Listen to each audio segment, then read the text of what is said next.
Assalamualaikum. Jadi pada video kali ini aku bakal share ke kalian pembahasan soal SKB 2024-2025 Formasi Pranata Sumber Daya Manusia Aparatur Terampil, yang tentunya udah sesuai ya sama peraturan materi pokok SKB tahun 2024. Nah, materi pokok atau kisi-kisinya sendiri udah resmi dikeluarkan oleh Permenpan RB pada tanggal 4 November 2024 yang lalu.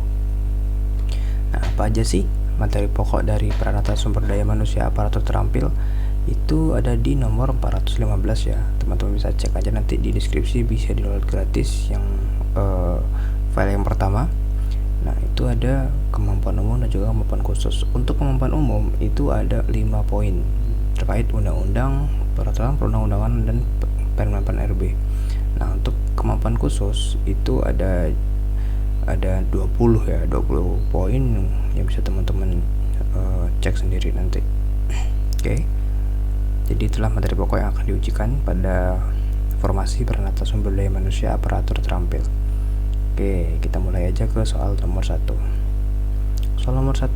Undang-Undang Nomor 5 Tahun 2014 tentang Aparatur Sipil Negara bertujuan untuk menciptakan ASN yang profesional dan berbasis pada prinsip A. Keunggulan, kompetensi, dan efisiensi. B. Kesejahteraan, kinerja, dan kompetensi. C. Nilai dasar kode etik dan kompetensi. D. Netralitas, profesionalitas, dan kode etik. Atau E. Keadilan, transparansi, dan akuntabilitas. Oke, kita lihat jawaban soal nomor 1 apa? Jawabannya C ya, nilai dasar, kode etik, dan kompetensi. Jadi, tujuan Undang-Undang ASN adalah membentuk ASN yang profesional berdasarkan nilai dasar, kode etik, dan kode perilaku. Hal ini diatur dalam pasal 3 Undang-Undang Nomor 5 Tahun 2014. Oke, paham ya teman-teman? Jadi soal nomor 1 jawabannya yang C. Kita lanjut ke soal nomor 2. Soal nomor 2, dalam PP nomor 11 tahun 2017, salah satu prinsip utama dalam manajemen PNS adalah A. Berbasis kinerja dan efisiensi. B. Berbasis transparansi dan keberlanjutan. C. Profesionalisme dan akuntabilitas. D. Sistem merit dan efisiensi. E. Berbasis kompetensi dan meritokrasi. Kira-kira jawabannya yang mana teman-teman? Kita lihat soal nomor 2. Jawabannya yang E ya, berbasis kompetensi dan meritokrasi. Jadi, prinsip manajemen PNS dalam PP nomor 11 tahun 2017 adalah berbasis sistem merit yang mengutamakan kualifikasi, kompetensi, dan kinerja tanpa diskriminasi. Oke, paham teman-teman? Soal nomor 2 jawabannya yang E. Kita lanjut ke soal nomor 3.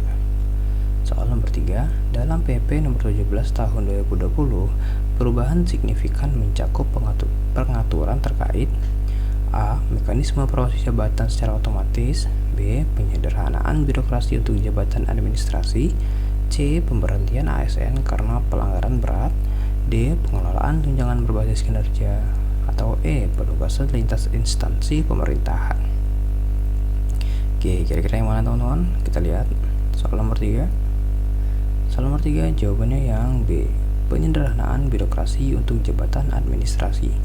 Jadi, PP nomor 17 tahun 2020 memuat penyederhanaan birokrasi, termasuk pengalihan jabatan administrasi menjadi fungsional untuk meningkatkan efisiensi dan efektivitas pemerintah. Oke, paham ya teman-teman? Soal nomor 3 jawabannya yang B. Kita lanjut ke soal nomor 4. Soal nomor 4, Permenpan RB nomor 1 tahun 2023 menetapkan bahwa pejabat fungsional Pranata SDM aparatur memiliki fungsi utama A. Mengelola data SDM dan keuangan ASN.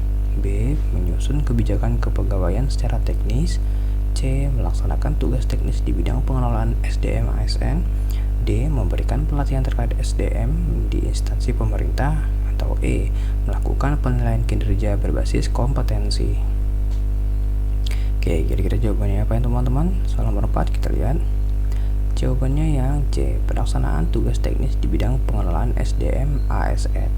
Nah, jadi pejabat fungsional Pranata SDM aparatur berperan dalam pengelolaan administratif dan teknis di bidang SDM ASN sebagaimana diatur dalam Permenpan RB nomor 1 tahun 2023. Oke, paham teman-teman? Soal nomor 4 jawabannya yang C. Kita lanjut ke soal nomor 5. Salah satu tahap penting dalam penyusunan kebutuhan ASN adalah A. Menentukan kebutuhan anggaran tahunan. B. B. Melakukan evaluasi kinerja pegawai lama. C. Menyesuaikan dengan hasil analisis jabatan dan beban kerja. D. Mengajukan pengadaan ASN melalui mekanisme tender. Atau E. Melakukan pembaharuan data kepegawaian setiap semester.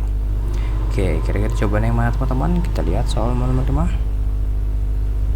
Jawabannya yang C. Menyesuaikan dengan hasil analisis jabatan dan beban kerja.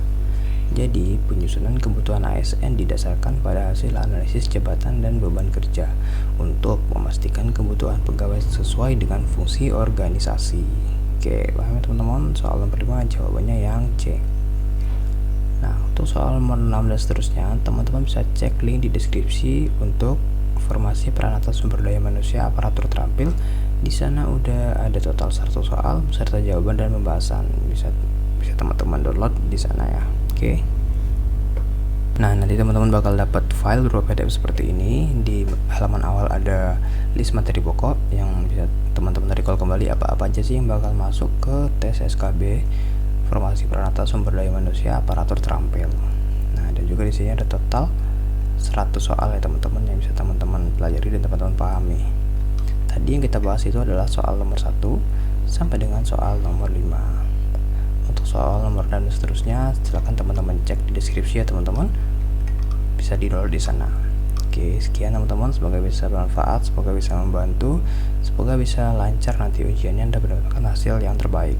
Terima kasih. Wassalamualaikum warahmatullahi wabarakatuh.